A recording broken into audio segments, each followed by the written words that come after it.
Today was the 30th of December 2023, New Year's Eve. No, that's today. Today's New Year's Eve, the 31st, which is it's currently 3 o'clock in the morning.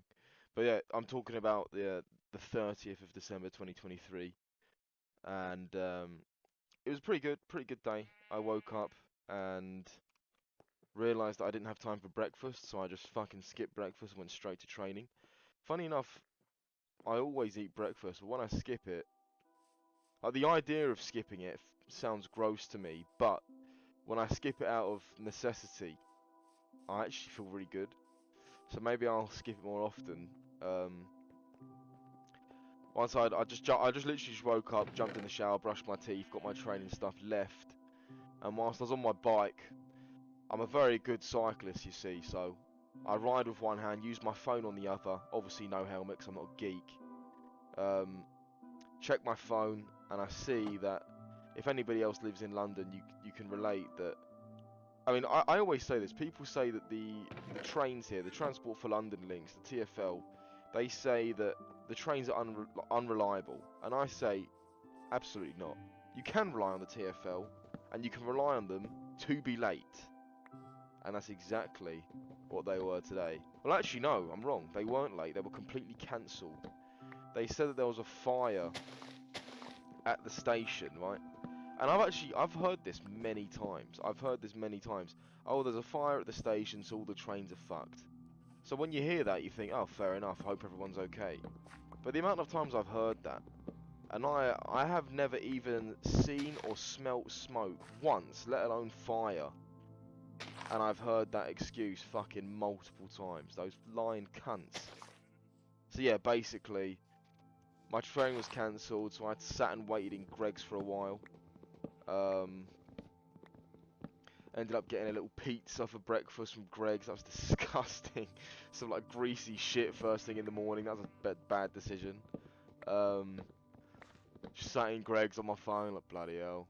Looking at the clock, trying to figure out like train times to see how fucked I was, if it was even worth going to training. But I was pretty committed on going to training because I'd already got ready. I'd got my bike. I've got to the station. I don't really want to turn and go home. That's an ultimate failure, and that'll piss me off for the rest of the day. But at the same time, training's about an hour and 20 minutes away.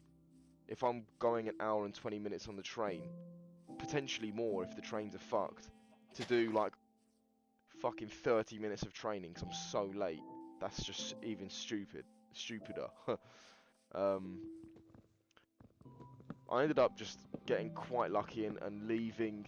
I was still fucking late, about 40 minutes late, but I'm not sure if any of you guys do jiu-jitsu, but in these times of years, in between Christmas and New Year's, there's no lessons. It's just what they call open mat, where they just unlock the gym and people just fucking fight each other with no coaches. Or the coaches are there, but they're not teaching anything, more just supervising. And it was one of those, and then luckily, along with those kind of sessions, there's not really a concrete finish time, so I just stayed with the guys that wanted to stay late and got my good like session out of it, making sure that it was actually worth travelling for. So yeah, I had a good session, and the one thing I took away from this session was a detail from some sort of judo hip throw when you have an overhook, which is where you actually put weight into them, so they're actually bearing your weight. Because if you don't do that, then the hip throw is going to be far less effective. Not really going to go into detail explaining it because it doesn't mean anything to most of you, and I can remember what it is. But yeah, great session. Saw some people I haven't seen in a while, which is lovely. You know, jiu-jitsu is literally. I mean, a lot of really famous people talk very highly of it. Let me tell you, they're absolutely right. It's literally the best thing I've ever done is started doing that and continued it at different gyms. I actually started at a pretty shit gym, but I started going to better gyms and realised that self-defense is a massive scam. By the way, if you're watching this and you think self-defense, like martial arts, is real, it's not. Don't try and disarm a knife of somebody, you will die. Don't even get me started on guns. Anyway, So yeah, I went to training, had a wonderful time at training, saw some good friends, spoke about Christmas, hashtag Jesus' holiday, and yeah, it was great. On the way back, just listening to music, same old on the train, and I made a big decision. I mean, it's really stupid, but I'm gonna upplay myself a little bit, so I feel good, and I do feel quite proud about myself, really. Basically, drum roll please. I deleted Hinge. I know I'm basically a saint. Well, I think I literally said this yesterday. After developing extremely strong feelings for this girl at the restaurant, um, even though I'm not sure if she likes me back yet, my feelings are so strong that automatically I have absolutely zero interest for all girls. Like they might as well be dudes on my phone at this point. I have zero interest, romantic interest towards any other girl in the world right now. That's how strong my feelings are, and I fucking mean that. I've never had that before, um, but that's it. Um, but yeah, as I said, so now I'm on Hinge, and I'm like, this is just.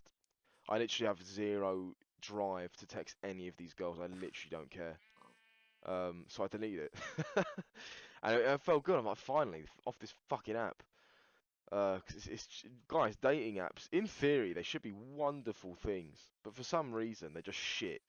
Because I guess it's just the people that are on them. I think a lot of girls actually use it for like just attention to know that they're attractive, which is fine. But yeah, it does. Sometimes you like it's very confusing, and lots of girls aren't really upfront. They're very, I don't know, they just don't. They're not straight shooters at all. So it's just confusing. A fucking overall waste of time. My young gentleman, if you're watching this, below 21, just don't bother with that shit, please. Go and work at a restaurant, and you literally it's easy. Let me tell you. Not working at a restaurant, but working at a restaurant to get girls. Trust me. Um. Anyway, I deleted Hinge on my phone. Walked home. Well, actually biked home. Had some from the restaurant last night. Another thing about restaurants is it makes me sick how desensitized a lot of the like chefs are just throwing food away. Like this has always struck me when I first started working at a restaurant and like people left their plates like almost fucking completely empty, and I'm like, what do I do with this? And they're like, oh yeah, just throw it away. I'm like, what do you mean throw it away? This is perfectly good food, man. Well, actually, it's not perfectly good because people have had their gobs on it, but um, there are scenarios where there is food that is literally fit for consumption, but the chefs will be like, "Oh, chuck it," and I can't. That's unacceptable in my book. Seriously, it's fucking. You can't do that. And the chef made a staff lunch. He made big noodles, big load of noodles, and he was about to put like probably about 3 kilograms of noodles along with chicken and beef, and what else was in there? Vegetables, carrots, and shit in the bin. And I said, "Hold on, what are you doing, mate?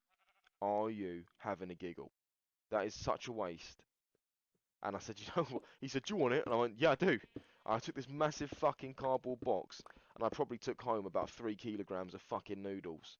And in 2 sittings, I ate all of it. I don't usually go for noodles, but I was like, fuck wasting this, I'm not doing it. So, after my long shift yesterday, um, I mean, yeah, that was yesterday. I don't think I mentioned the noodles part in yesterday's like update, but yeah, took those yesterday. In the evening, I had a pretty big portion, and when I got back from training today, I finished it off. Um, After finishing it off, I mean, also it's worth mentioning that the trains on the way back were even worse. Obviously, I mean, I've used the trains in other countries as well. And what we have in common with other countries is, the board on the train platform, which has the times and the destinations that the trains are going to. We have this obviously, and in most, or if not all, um, public transport systems, you have top to bottom, top being soonest arriving trains, right?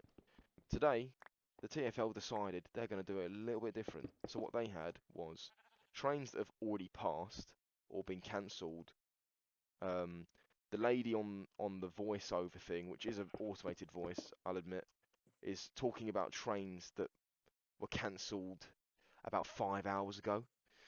And on the board, it was all jumbled up. So there was trains that had been cancelled 10 minutes ago, a train that's due, but that's on third, and then a train that's after that one, but that's on second. And it was just like, hold on, are there any staff here? Or, like, this is fucking ridiculous. It was so fucking silly. But, yeah, that was that was the TFL today. Absolute shit. But no, it's just fucking outrageous. I think it's just so fucking shit. They've done the hard part, which is building the infrastructure. I've got so many crafting tables, which is building everything. They've done that, but now running it, the easy part, it's fucking just done a dreadful job. Absolutely dreadful job at running it. Fucking hell. It is honestly just amazing how fucking shit they are at running it. It's quite impressive. But yeah, managed to get home after way longer than it usually should have taken me. So I was running a bit late to work. After I just had a quick snack, I wanted to quickly move some crypto stuff around. I haven't touched my crypto stuff in a long time. A good friend of mine that I was talking about yesterday, who's very into crypto, suggested that I um, buy something because he had some signal. He's got all these signals, and he said, "Yeah, buy this." And you know what? I'm feeling different about this one. I just had a funny feeling about it, so I went to go and buy it. I wanted to go to put funds onto one of my accounts. I'm signed up to lots of different exchanges, and I thought, um, I mean, yeah. So I just logged on to an exchange that first thing that came to my mind was KuCoin, and got my password on, logged on for the first time in a long time. Had to do all the verification shit again. Did all that, and then like this is how unorganized I am. I've got fucking $1,000 worth of crypto in that account. I've completely forgot about. I was expecting it to be empty or maybe $100. So that was a nice surprise. I'll name this episode today "Buried Treasure" because I'm so fucking unorganized. I forgot that I had. I literally, if somebody stole that from me, I would have never have known that I'd lost $1,000 worth of assets. That's how fucking unorganized I am. Now, they weren't $1,000 to start with. It was basically, I think I put like now I've seen it, I slightly remember putting like $200 of Bitcoin last year, and it's grown along with XRP and some other altcoins. So that's great, but it's a massive wake-up call. I need to sort my fucking organization out. It's fucking dreadful. But yeah, it's really bad. I need to sort it out. Oh, this is my little cozy base now. I'm gonna move some shit around, and we can really start getting shit moving. It's been a really slow start. I think this is my 7th episode. This is 1 week in, guys. 1 week in, we've barely got a fucking base going. But you know, if this is how it goes now, it's how it goes. Um, but yeah, so I'm going through this day quite slowly. I do apologise. So after discovering that I'm $1,000 richer than what I realised, which is quite pleasant, quite a pleasant discovery, I just got ready, went for work. Didn't end up buying anything that I originally set out for because I didn't really have the time to start messing around with loading up and putting money on. If anybody's ever put money on a crypto exchange, you might be able to relate. It's a little bit stressful. It's not completely self-explanatory on some, especially some exchanges. It's really fucking overly complicated. I feel maybe I'm retarded. Um, but yeah, moved some stuff around, then got ready to go to work. I was very late by this point, so I fucking stepped on it. And the journey to work was fine. You know, it was actually getting dark by the time I was on the way. As I pulled up to work, I saw a fucking one of those off-road Lamborghinis. And one thing I do really like about my work is that it kicks you up the arse to be like, listen, you need to stop fucking around. If you want to polish cutlery for the rest of your life, keep playing Minecraft. But if you fucking pull your finger out and you start working hard, you can be like the people. The people that eat at this restaurant are often quite well off. Um,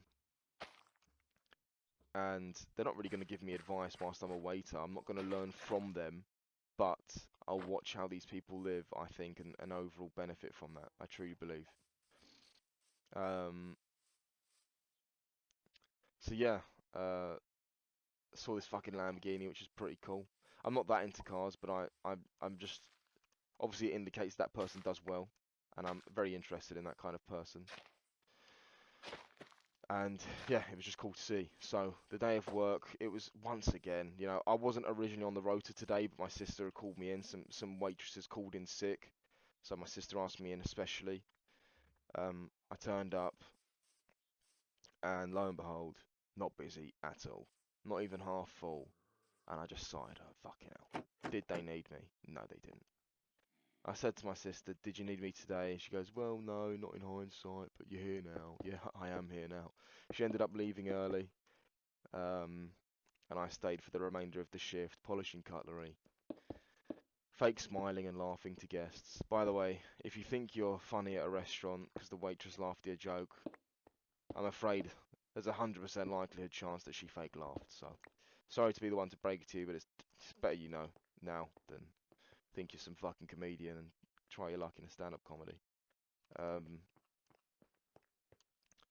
but yeah, I had, to be honest, it was quite a nice shift.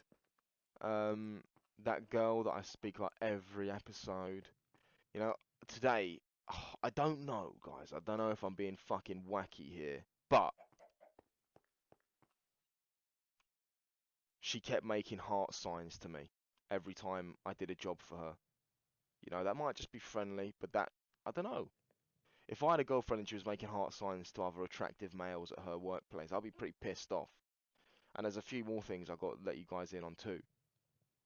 There's another dude he's like my age, and when he walked in, when he signed on his shift, I dapped him up. I was like, "Hey yo," dapped him up. Boom, clean, clean. You know when you clean dap someone, it makes a clap noise, bang. And she saw it, and she was like, "Why do you never do that to me?" And by the way, pro tip to my younger viewers out there: if you're interested in a girl, don't shake her hand or fist bump her because then you're in the friend zone. That's why I've never shaken this girl's hand. I haven't seen the opportunity for a hug yet because I didn't want to fucking get weird. You don't really just hug people when you start a shift. But in my opinion, no hug, no contact at all is better than a handshake or fist bump. The way I see things, please, guys that are older than me, correct me if I'm wrong, but handshakes and fist bumps are going backwards. If you're romantically interested in someone and you're fucking fist bumping them, I think you're going backwards. Because that kind of says to me, we're friends. You know, right or wrong, let me know. Um, but yeah, so she said to me when she saw me, why don't you do that to me? And I just made a joke out of it. But I'm not going to do that to her, ever. Because that would just decrease my chances even more. Um, so yeah, she noticed that. I don't know, tint of jealousy, or maybe she was just playing around. Um, and then afterwards, one of the managers, I mean, he jokes around a little bit. Some of you guys might relate if you work in hospitality. A lot of hospitality people are very sexual. So this guy comes in and he keeps joking that we're flirting with each other, and I mean, first of all, he's got like I think a fiance with a baby on the way. He says, "Hey, make sure you keep your make sure you keep off her because she's mine." And she said, I don't belong to anybody." And either she's a feminist and um, she, I don't know, maybe she doesn't like the idea of belonging, quote unquote, to somebody, or maybe, maybe things are getting bad between her and her significant other. Maybe, I don't know. But another thing that I have noticed is I know that she has a boyfriend, and she's never told me though herself. And we're talking about lots of topics like festivals that she's going to, which I'm pretty sure she's going to with her boyfriend. But she's not once mentioned him once, which I feel like could be a good sign for me. But I don't want you guys to think that I'm doing this without batting an eyelid. I am aware that this is extremely snaky behaviour, I'm not a snake, but I am a selfish motherfucker. And if I have to make some dude sad for a while to get what I want, I will do that. Because, you know, I'm aware that it's snaky, but you know what? If you want something, you got to take it. I don't really care how other people feel when my feelings are this strong in a certain situation. And in this situation, they are indeed very strong. But yeah, so today maybe I'm being fucking weird, guys. Maybe. But I left today with a little smile on my face because we also hang around for a bit after the end of the shift. Just me, her, and some other guy who's way too young for us anyway to be even like a competition. And before I locked up, she's not working tomorrow, so I was able to say bye-bye, have a nice year, or happy New Year, some fucking gay shit. But she smiled and she waved and I said bye-bye and she asked when I was next working. Maybe that's good, I don't know. Again, maybe I'm just being fucking a weirdo. Let me know. Are there pillagers here? What the fuck, man? But yeah, that was that. Drove home, got here, and here we are. Really had some Cheerios, and not much else to add. That's really it. So overall, I'm very happy with this day. It was a cool day. Went training, went to work. Maybe a step forward with this girl. I don't know. I don't know, guys. I'm a fucking mess. But I'm happy. I'm gonna go to sleep happy tomorrow. Some more work. The new year. Day 7 of this vlog. Let's see how far we get. See what it turns into. Very exciting. Also, before I was about to end the video, but I've also been thinking now more than ever about the education that I'm going to invest in. I've been thinking about this land sourcing course for a while for my business that I do own a company that oh fucking hell. I do own a company that sources some land and I have got somewhere with it. I haven't made any money, but I've built somewhat of a reputation. Somebody actually texted me. I don't know how word got out, which has really interested me. I don't know how, but the words got out that I do this now, and I've had somebody texting me asking me to send anything to them. So that personally, that was really exciting for me. The fact that people are out there going, yep, he knows this about that. Make sure to text this guy if you want that. That I was like, that's really exciting to me, you know. Where's this motherfucker? But yeah, I was very happy about that. And okay, yeah, just shoot me. Will you back 10? So yeah, so I'm gonna invest in that, and I'll tell you what, after earning a couple $100 through crypto without even meaning to, I might actually invest in Andrew Tate's like New Year's course that he's limited time offer ends tomorrow. Well, actually ends in about 20 hours. So I might actually go for that, even though my friends will laugh at me. I feel like there must be some value there. I think there's lots of different courses in the whole package. And at the moment, real estate is extremely difficult for me because I don't have that much money to start. I feel like it could be a step in the right direction. So yeah, I'm thinking of doing that. Maybe I'll buy it. We'll see. Thank you.